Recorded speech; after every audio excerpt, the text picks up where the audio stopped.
My landlord installed cameras in my apartment. What I caught him watching changed everything. I found the first camera behind the smoke detector in my kitchen. I only noticed it because the LED light blinked twice while I was making coffee. That small blink cost my landlord everything. Mr. Harlan was 67, soft-spoken, the kind of landlord who fixed things before you asked and always knocked twice before entering. I'd rented his basement apartment for 2 years. I trusted him completely. That morning, I pulled a chair over, unscrewed the detector, and found a lens the size of a thumbnail pointed directly at my kitchen table. I stood there for a full minute, not moving, trying to talk myself out of what I was seeing. I found 2 more. One in the living room behind a framed painting of a lighthouse he'd hung himself on move-in day. One in the hallway, tucked inside. A plastic air freshener. I didn't touch them. I called my sister instead. She told me to get out. I told her I needed to know why first. I have a friend who works in IT.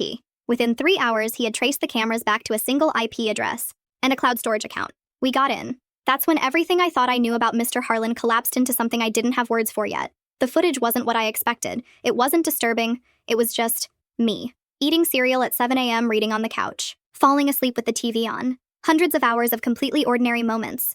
But in every single clip, in the corner of the frame, there was a small notebook on his desk. He had been writing things down. I could make out fragments. She looked tired today, laughed at something on her phone. Didn't eat dinner until 9. He wasn't watching me the way I feared. He was watching me the way someone watches over a person they're afraid of losing. I confronted him the next morning. He didn't deny it. He sat down heavily in his kitchen chair and told me his daughter had died 3 years ago. She was 28. She used to rent that same apartment. Same kitchen table, same couch. He said watching me go about my day made the apartment feel less empty of her. I moved out 2 weeks later.